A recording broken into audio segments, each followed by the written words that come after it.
d'un coup, je réalise quand même qu'il y a quelque chose de grave autour de moi. Parce que moi, j'étais complètement dans une espèce de bulle, effectivement, et j'avais pas du tout, je pense, pris conscience de l'ampleur des choses, mais vraiment pas. J'étais en vacances, je m'étais complètement coupée avec la télé, avec les réseaux. Et c'est après les vacances, au moment de la reprise du travail, juste la veille du confinement, où je commence à prendre conscience que là, effectivement, en ayant une sclérose en plaques et en étant sous immunosuppresseur, je suis une personne vulnérable. Ma chef m'envoie voir un médecin pour être sûre que je puisse continuer à reprendre le travail. Moi, j'y vais très confiante en me disant oui, c'est bon, demain je retourne au travail. Pas du tout. Mais alors, pas du tout. Mais alors, pas du tout, du tout. Le médecin me dit mais absolument pas. Vous n'allez pas au travail. Vous rentrez chez vous, dans votre appartement. Si vous pouvez, quittez Paris. On va certainement être confinés. Pour moi, je réalise à ce moment-là que ce qui se passe autour de nous, c'est grave. Et là, du coup, je file chez ma sœur en Normandie en me disant bon, si on est confiné quelques jours, ok, super, je serai à la campagne avec ma famille. Et là, le samedi soir, du coup, le président parle, le confinement tombe et je débarque. Mais complètement, je me rends compte à quel point j'ai été déconnectée. Et là, je prends conscience qu'il se passe quelque chose de grave autour de moi, que potentiellement ma santé est en danger et que j'ai vraiment bien fait de partir, en fait. Et c'est vrai que avant, j'avais pas pris, je pense, l'ampleur des choses. J'avais peut-être pas voulu le voir non plus, certainement. Et là, ça a été absolument la douche froide. Et même, j'ai réalisé que potentiellement, en étant à Paris et en ayant vu du monde, je peux être un agent contaminant pour ma famille. Ça a été l'angoisse pendant quelques jours de ne pas contaminer les miens. J'avais plus peur finalement pour mes proches que pour moi.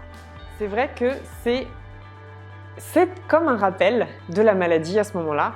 Et est-ce qu'on prend conscience qu'on est une personne vulnérable à ce moment-là ? Oui, mais complètement. Et c'est vrai que j'ai tendance à l'occulter au quotidien, puisque la CEP fait partie de ma vie depuis maintenant 18 ans, et qu'on vit avec ça, avec ses faiblesses, avec sa vulnérabilité au quotidien. Effectivement, cette annonce-là, elle m'a complètement ancrée dans ma réalité de malade. Et c'est quelque chose que j'avais un petit peu tendance à mettre de côté, je pense, jusqu'à présent. On m'a dit qu'effectivement, comme mon immunité baissait, j'étais plus à même d'attraper la Covid et du coup de développer une forme grave de la maladie, parce que mon immunité était réduite. Donc effectivement, à ce moment-là, je l'ai compris. À ce moment-là, j'ai eu peur et j'ai pris conscience de ma vulnérabilité.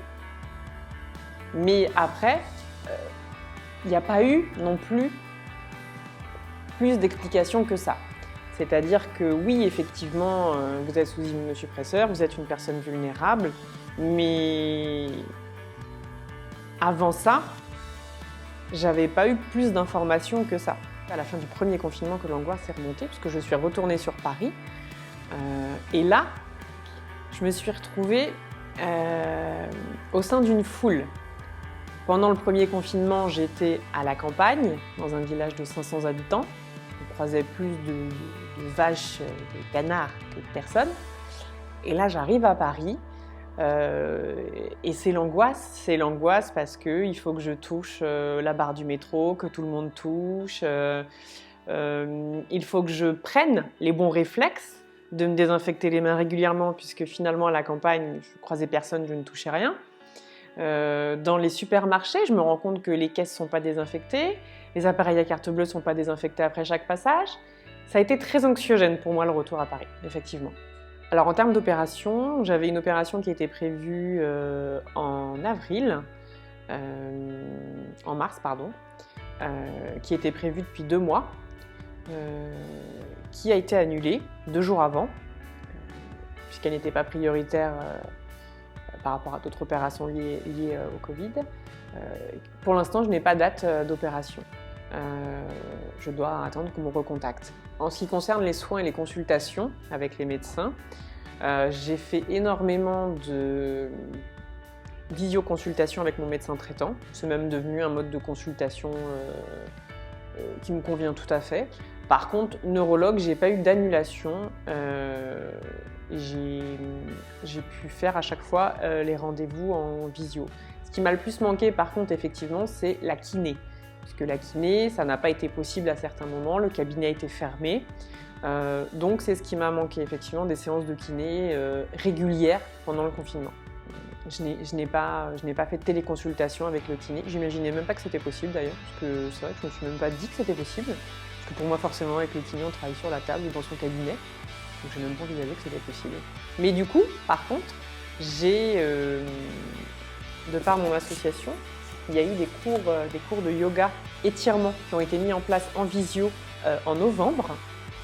Et c'est vrai que ça m'a fait beaucoup de bien, puisque 3 fois par semaine, on se faisait une visio, on était à peu près 8 personnes, dont une personne qui avait la sclérose en plaques et qui avait en centre de rééducation déjà expérimenté des étirements propres à la maladie. Et en groupe, on faisait des étirements collectifs, des exercices qui nous faisaient du bien. Donc c'est vrai que ça a pu nous permettre de pallier pour celles qui n'avaient pas de kiné sur le moment.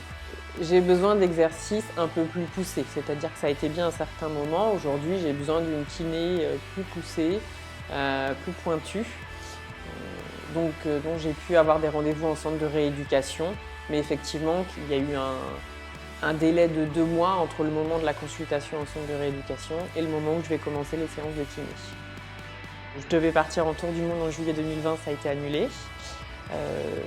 Très grosse déception, mais même au-delà de ça, ça a été très difficile. J'ai repris un travail que finalement je pensais quitter pendant 1 an et demi. La reprise a été très dure, très vite j'étais épuisée. Et depuis septembre, je suis en arrêt pour épuisement professionnel et dépression. Mais finalement, pour moi, toute cette période-là, elle m'a amenée à une vraie remise en question, une vraie prise de conscience qu'il était temps pour moi que je change de travail. Finalement, ce tour du monde, c'était une fuite. C'était une façon de prendre une pause et de réfléchir. La crise sanitaire m'a obligée à prendre cette pause en France et à réfléchir là, tout de suite. Qu'il était vraiment urgent pour moi de changer de travail et de trouver un travail plus adapté à mes problèmes cognitifs et physiques. Et aujourd'hui, j'ai mis à profit cette période d'arrêt de travail pendant 8 mois où j'ai fait un bilan de compétences, un bilan personnel, j'ai fait une thérapie, je me suis investie dans l'association et du coup aujourd'hui j'ai un tout nouveau projet professionnel et je reprends mes études en fin d'année pour 3 ans. Alors au sein de CEP Avenir, aujourd'hui je fais des chroniques 1 fois par semaine, tous les mardis sur leur groupe Facebook qui s'appelle Team CEP Warrior, qui sont des chroniques très décontractées sur le ton de l'humour et qui traitent des problèmes sexuels et des sujets tabous qu'on peut rencontrer en ayant une sclérose en plaques. Par exemple, quand on n'a plus d'érection ou quand on a un clitoris insensible, pourquoi ne pas envisager une sexualité anale? Pourquoi ne pas envisager une sexualité non pénétrative? Je parle aussi d'incontinence anale au gaz, un sujet très glamour, mais il faut bien en parler. Et toujours sur le ton de l'humour, en fait, je parle d'incontinence, je parle de toutes ces choses-là, des choses qui pour nous patients ne sont pas toujours faciles à aborder avec le neurologue.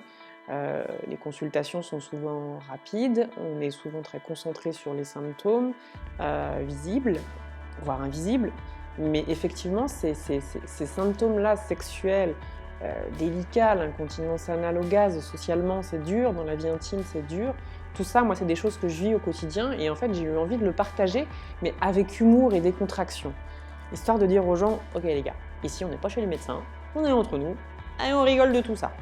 Et finalement, moi, ça m'a apporté énormément, puisque quelque part, ça m'a libérée aussi. Et ça a pu permettre aussi à des gens de se sentir un peu moins seuls et de venir échanger avec moi sur le sujet.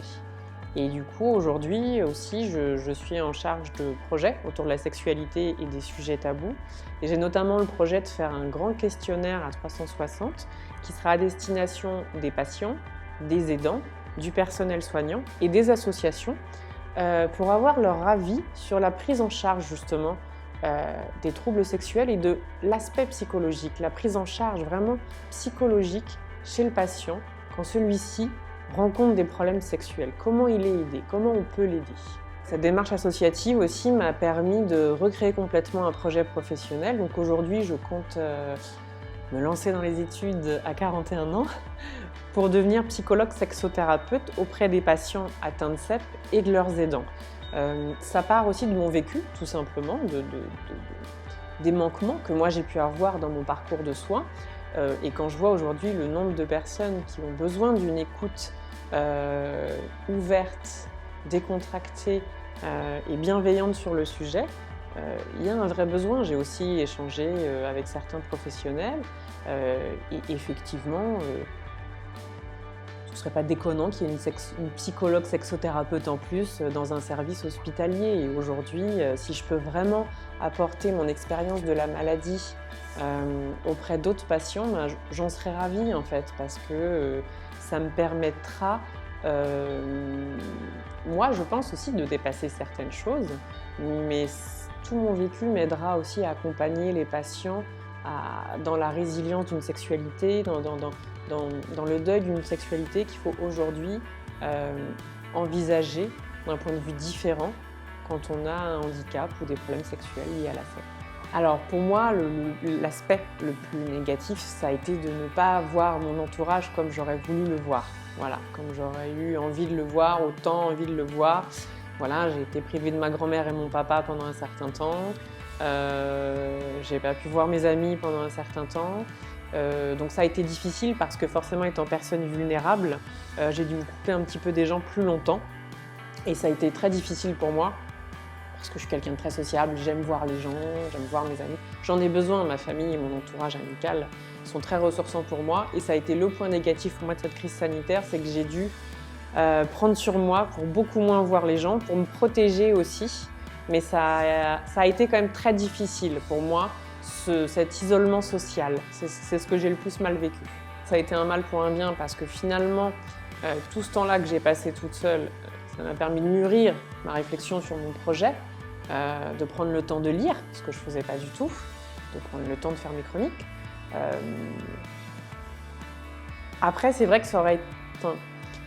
Si j'aurais pu voir mes amis, je pense, mais avec énormément de barrières sanitaires, etc., je pense que ça aurait été très compliqué. Ça aurait été très compliqué de les voir, ça aurait été très compliqué de me protéger comme il fallait exactement. Peut-être qu'il aurait fallu davantage former les personnes non vulnérables à recevoir des personnes vulnérables, parce que les gestes barrières, on les connaît, mais c'est vrai que mon entourage était parfois un petit peu déstabilisé et certains avaient même peur de me voir, peur de me contaminer. Donc finalement, pour la tranquillité de tout le monde, la sécurité de tout le monde, je me suis dit que c'était mieux que je me coupe un peu des gens quelque temps. Voilà. Mais je l'ai pas non plus... Ça a été dur, mais aujourd'hui, je revois mes amis, on arrive quand même à se voir, on s'embrasse pas, on se touche pas. Voilà. On ne sait jamais de quoi demain est fait. Ça nous est tous tombé dessus de façon incroyable. On ne s'attendait pas à une ampleur, on ne s'attendait pas à vivre ça. Et je pense que si ça nous enseigne bien quelque chose, c'est que tout ce qu'on peut faire maintenant, il faut le faire maintenant. Arrêter de se dire qu'on voyagera à la retraite, si on peut voyager aujourd'hui, voyageons aujourd'hui. Arrêter de se dire non, ça je verrai plus tard, non mais ça j'ai le temps. On ne sait pas de quoi demain sera fait. Tout ce qui peut être vécu aujourd'hui doit être vécu vraiment aujourd'hui.